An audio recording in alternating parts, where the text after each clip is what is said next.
ಸಕ್ಕರೆ ಕಾರ್ಖಾನೆ 50 ರು ಕೊಡಲು ಹಿಂದೇಟು ವಿಚಾರ. ಈ ಬಗ್ಗೆ ಸರ್ಕಾರ ಆದೇಶ ಹೊರಡಿಸುತ್ತೆ ಎಂದ ಸಿಎಂ. ಕೆಲವರು ಒಪ್ಪಿದ್ದಾರೆ, ಕೆಲವರು ಒಪ್ಪಿಲ್ಲ ಎಂದ ಸತೀಶ್ ಜಾರಕಿಹೊಳಿ. ಬಾಗಲಕೋಟೆಯಲ್ಲಿ ಮುಂದುವರೆದ ರೈತರ ಹೋರಾಟ. ರೈತರಿಗೆ ಅನ್ಯಾಯವಾಗಲು ನಾವು ಬಿಡೋದಿಲ್ಲ.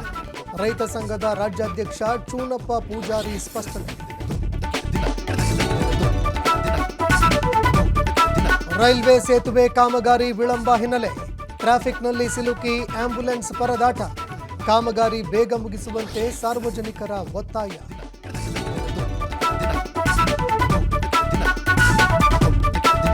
ಪ್ರವಾಸಕ್ಕೆ ಬಂದಿದ್ದ ಖಾಸಗಿ ಬಸ್ ಪಲ್ಟಿ, 5 ವಿದ್ಯಾರ್ಥಿಗಳ ಸ್ಥಿತಿ ಗಂಭೀರ, 11 ಮಂದಿಗೆ ಗಾಯ. ಶೃಂಗೇರಿ ಪೊಲೀಸ್ ಠಾಣಾ ವ್ಯಾಪ್ತಿಯಲ್ಲಿ ಘಟನೆ.